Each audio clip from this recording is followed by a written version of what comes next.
شاید تو ویدیو یوتیوبرها دیده باشید که از مدل مختلفی استفاده میکنن و شما هم دوست دارید توی بازیتون از مدل مختلفی استفاده کنید، ولی چون بلد نبودید نمیتونستید این مدل رو تجربه کنید و من توی این ویدیو به طور کامل بهتون یاد میدم که چطوری بازیتون رو با مد اجرا کنید.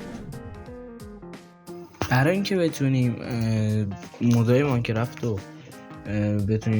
با مد بازی کنیم، خب باید وارد گوگل کروم بشید و مود ریت رو سرچ بکنید. وقتی مود ریت رو سرچ کردید وارد سایتش میشید و اینجا جای سرچ هاشه که میتونید هر مودی که خواستید رو سرچ بکنید و اون رو دانلود کنید. الان مثلا روی فابریک API میزنم و ورژن و اینجا بسته به ورژنی که دارید ماینکرافت رو، برای مثال ماینکرافت 1.21 و مثلا دنبال 1.21 بگردم و اون رو دانلود کنم. برای مثال این 1.21 من دانلودش میکنم، ولی خب 1.21 نیست، اینو به عنوان مثال گفتم و دانلود میشه. و آره، وقتی که دانلود شد باید وارد پوش فایلاتون بشید، فایل‌های ماینکرافت، و به اون فایلی که دانلود کردی و توی پوشه مودها پیستش بکنیم. یعنی برای مثال بخوام بهتون بگم مود فابریک API که نه، یه مود دیگه بذارید چیز بکنم، مثلا مود سودیوم رو ما میخوایم دانلود کنیم، وارد ورژنش میشیم، ورژن خودمون رو پیدا میکنیم. باید حواستون باشه که این دانلود ورژن رو بگردیم، باید حواسمون باشه که این چیزه، این فابریک باشه، حتما ناکن بالایش ناکن نئوفورج و فابریک نیست، باید حتما جلوش فابریک باشه. حالا فابریک یه چیز دیگه هم بود کنارش اشکال نداره، فقط فابریک داشته باشه که چون میخوایم روی نسخه فابریک دانلود کنیم، چون مودها اکثرا روی نسخه فابریک دانلود میشن و ما هم داریم تقریبا روی فابریک بازی میکنیم. خب میریم بیرون و حالا مثلا یه مود دیگه تراول بکپک، اگر من تا پیدا بکنم، خب پیداش کردم، تراول بکپک، و مثلا ما کوله پشتی و مود کوله پشتی رو میخوایم دانلود کنیم، دنبال ورژن خودمون میگردیم، ناکنی 1.21، حالا این ورژن ما نیست ولی خب ما مثلا میخوایم اینو دانلود کنیم. این ناکن نسخش اینجا و اینجا یه دونه تقریبا 3 تا فایل ریکوایر داریم و بقیه آپشنال هم. پایینشون ناکنید، پایین هر مود نوشته ریکوایر یا آپشنال.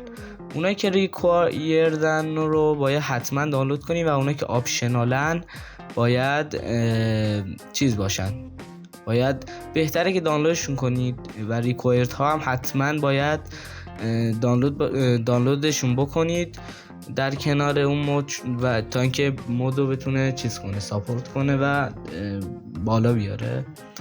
و آپشنال رو حالا لازم نیست دانلود کنید، ولی بهتره که دانلود کنید، دی کوچولو سازگاری داره با چیزتون.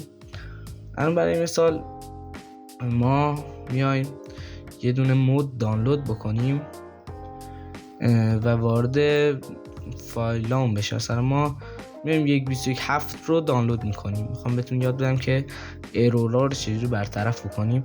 الان ما اون 1.21.7 که ما الان دانلودش کردیم رو وارد چیز میکنیم، کپی میکنیم و میایم توی پوشه مودهای ماینکرافتمون چیز میکنیم، پیستش میکنیم. و الان ما اگر ماینکرافت رو باز کنیم، صبر میکنیم تا ماینکرافتمون بیاد بالا.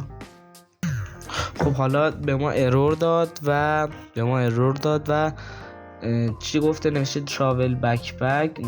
اینجا نوشته تراول بکپک، یعنی که تشخیص داد که کدوم مود ما مشکل داره. نوشته ماینکرافت 1.21 و باید ورژن خودش دانلود بشه و ورژن 1.21.7 رو نمیتونه ساپورت کنه، چون ورژن بازی 1.21 و ما مود 1.21.7 دانلود کردیم. و واسه اینکه این مشکل برطرف بشه، حالا یا تداخل داره یا ورژن بازی اوکی نیست، که الان ورژن بازی اوکی نیست. بعد مود اون رو چی بود؟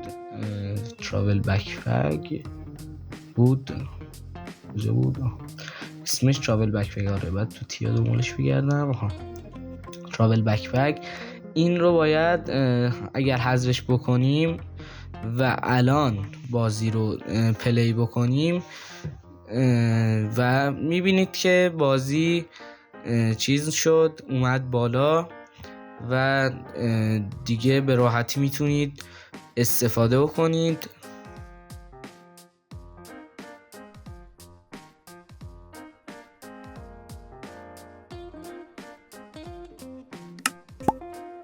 خیلی خوب، امیدوارم این ویدیو به کارتون اومده باشه. هر سوالی هم داشتید تو کامنت ها بهم بگید، جواب میدم و لایک و سابم فراموش نشه. و تا ویدیو بعدی، فعلا.